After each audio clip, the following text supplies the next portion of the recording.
Hello friends, आज हम बर्फ़ी बनाएंगे। तो मैं बर्फ़ी किस चीज़ की बनाऊंगी ये मैं आपको बताऊंगी। तो मैंने ये गेहूं के आटे का इस्तेमाल करा है और गुड़ का इस्तेमाल करा है इस बर्फ़ी को बनाने के लिए। तो ये देखो, मैंने हाई फ्लेम पे कढ़ाई रख दी है। मैंने बड़ी कढ़ाई का इस्तेमाल करा है। तो मैं आपको गैस दिखा देती हूँ। देखो, मैं आपको गैस दिखा चुकी हूँ। ये गैस ऑन कर लिया है मैंने। हाई फ्लेम पे ये मैंने कढ़ाई रखी है। अब हम इसमें गेहूँ का आटा डालेंगे। तो ये देखो, मैं कटोरी का नाप दिखा देती हूँ आपको। इस तरीके से हम गेहूं का आटा डाल देंगे कढ़ाई के अंदर, और हम दूसरी कटोरी भी आटा गेहूं का डालेंगे। हम 2 कटोरी आटे का यूज़ करेंगे।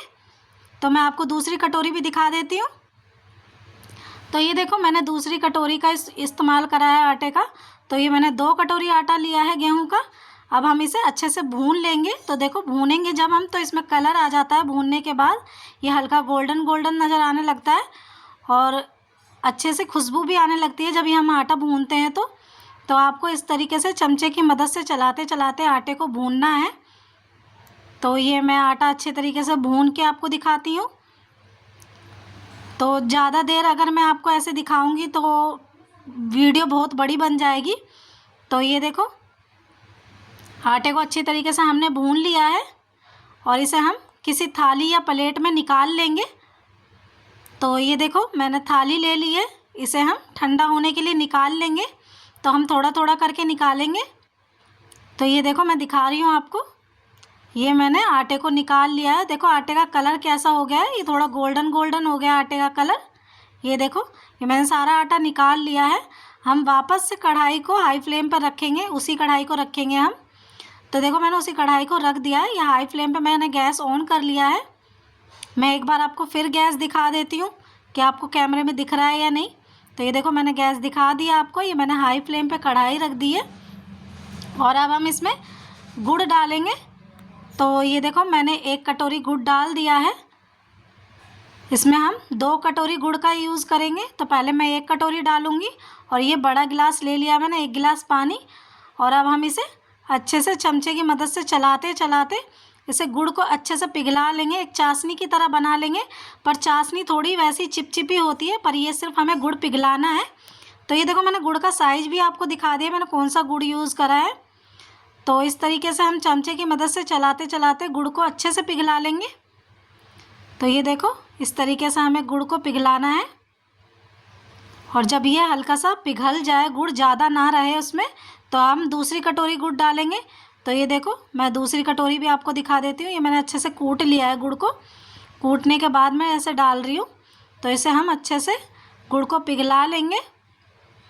तो इस तरीके से हम चमचे की मदद से चलाते चलाते गुड़ को अच्छे से पिघला लेंगे, जो कि ये सारा गुड़ अच्छे से पिघल जाए। तो देखो, अच्छे से गुड़ पिघल चुका है। अब हम इसमें आधी चम्मच घी डालेंगे। तो ये देखो, मैंने आधी चम्मच इसमें घी डाल दिया है और इसे अच्छे से हम मिक्स कर लेंगे।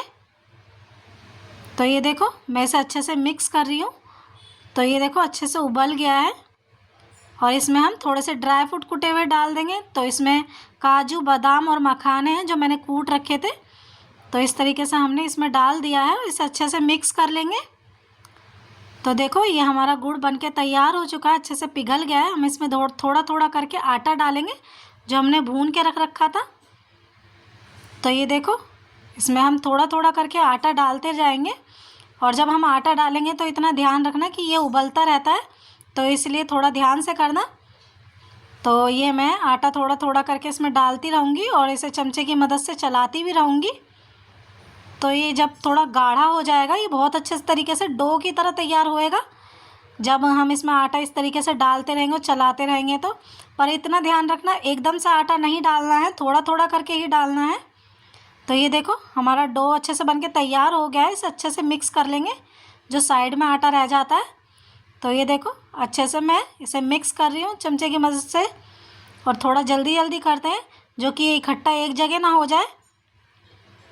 तो इस तरीके से हम चमचे की मदद से इसे पूरी अच्छी तरीके से पका लेंगे। तो ये अच्छे से पक चुका है। तो ये देखो, हमारा डो बनके तैयार हो चुका है। तो हम इस तरीके से इसे चलाते चलाते, देखो ये तैयार हो चुका है। मैंने गैस को ऑफ कर दिया है। अब हम एक थाली लेंगे। इस थाली के अंदर हम थोड़ा सा घी डाल लेंगे। तो ये देखो मैं आपको घी दिखा देती हूँ। ये इतना सा ही घी मैंने यूज़ करा है, थोड़ा ही डालना है, ज़्यादा नहीं डालना। बस ये थाली में अच्छे से हम घी को इस तरीके से फैला लेंगे, जो कि ये हम बर्फ़ी जो जमाएं वो चिपके ना थाली के अंदर। तो इस तरीके से हाथ की मदद से इसमें अच्छे से मिक्स कर लेंगे। तो ये देखो मैं बर्फ़ी का जो डो बना के रख रखा था वो इस तरीके से हम थाली के अंदर डालेंगे। ये मैं थाली के अंदर डाल रही हूँ और चम्मच की मदद से इसे फैलाते भी रहेंगे धीरे धीरे। तो ये देखो मैंने थाली के अंदर डाल लिया है, इसे चम्मच की मदद से इस तरीके से फैला रही हूँ मैं। और ये एकसार तरीके से आपको सारे में फैलाना है। ये देखो मैं चम्मच की मदद से ऐसे धीरे धीरे करके फैला रही हूँ। तो आपको बहुत ध्यान से करना है क्योंकि ये गर्म होता है बहुत। तो देखो ये मैंने फैला के तैयार कर लिया है। अब इसमें हम गोला थोड़ा सा डाल देंगे। तो ये मैंने गोला कद्दूकस करके थोड़ा सा रख रखा था, तो इस तरीके से हम इसके ऊपर छिड़क देंगे, जो कि सारे में अच्छे से आ जाए। तो इस तरीके से छिड़कने के बाद हम हाथ की मदद से इसे चिपकाएंगे। थोड़ा थोड़ा हम इस पर हाथ भी इस तरीके से करेंगे, जो कि ये अच्छे से चिपक जाए। तो थोड़ा ध्यान से करना क्योंकि ये गर्म है, तो इसलिए आपको बहुत केयरफुली करना पड़ेगा। तो इस तरीके से हम इसमें गोले को ऐसे डालते रहेंगे और हाथ की मदद से ऐसे तरीके से चिपकाते भी रहेंगे, जो कि ये बनके अच्छे से तैयार हो। तो देखो इसे हम 1 घंटे के लिए ठंडा होने के लिए रख देंगे, क्योंकि ये हमारा बनके तैयार हो चुका है। अब ये ठंडा हो जाएगा तब हम इसमें बर्फ़ी के पीस करेंगे। तो ये देखो मैंने 1 घंटे के लिए रख दिया था और ये ठंडा हो चुका है। अब हम इसमें इसके बर्फ़ी के पीस करेंगे। तो इस तरीके से हम चक्कू की मदद से इसे कट कर रहे हैं। आप बर्फ़ी की साइज़ में काट सकते हैं इसे। तो ये देखो मैंने बर्फ़ी की साइज़ में इसे कट कर लिया है।